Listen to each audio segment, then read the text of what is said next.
Et salut à tous et bienvenue dans les actualités ludiques de votre boutique Ludifolie. Et regardons ensemble ce que nous propose cette semaine en termes de nouveautés ludiques. Concernant les nouveautés en jeu de société, nous avons préparez-vous à une bataille de boue délirante avec Mon Toutou Crado d'Exploding Kittens. Le jeu d'ambiance Taco en tête, sur la même longueur d'onde, pas si sûr. Et un petit nouveau dans la gamme des micro-games avec le Temps des forêts, réveiller 12 arbres endormis en 12 cycles jour-nuit. La forêt des brigands, une nouvelle extension pour le jeu Kingdom Legacy. Et Terre lointaine, une autre extension pour le même jeu qui équivaut à 2 extensions. Terre de loup, un jeu de pli et de majorité pour 2 dans lequel vous dirigez une meute de loups et tentez de prendre le contrôle de plusieurs territoires.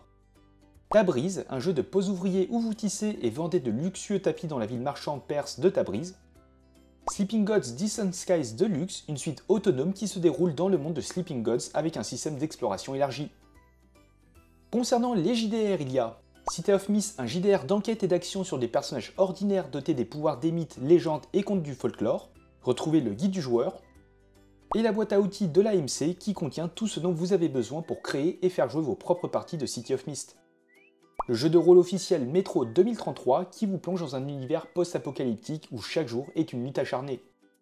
Un éclat de lumière, un supplément essentiel pour enrichir vos aventures dans l'univers oppressant et sombre de ce JDR.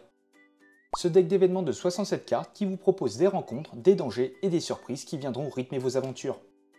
Le deck de base de 96 cartes pour faciliter la gestion des parties de Metro 2033.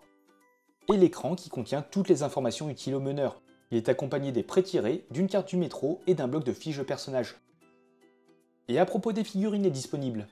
Star Wars Shatterpoint propose 7 escouades de la Rogue One et 7 avant-postes de la bordure extérieure. Warhammer Age of Sigmar s'étoffe avec l'armée des lames de corne, retrouvez le codex, la boîte de fer de lance, le régiment de renom la Révélation Rouge, le porte-mort.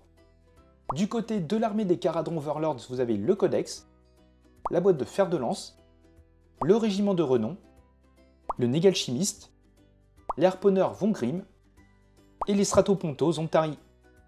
La Black Librairie propose également 2 nouveaux romans dans l'univers de Warhammer 40 000 avec la chute de Cadia et les exilés du vide. Et voilà, c'est tout pour les actualités ludiques de Ludifolie. N'hésitez pas à nous suivre sur les réseaux pour plus d'infos, et sur ce, portez-vous bien et on se dit à la prochaine.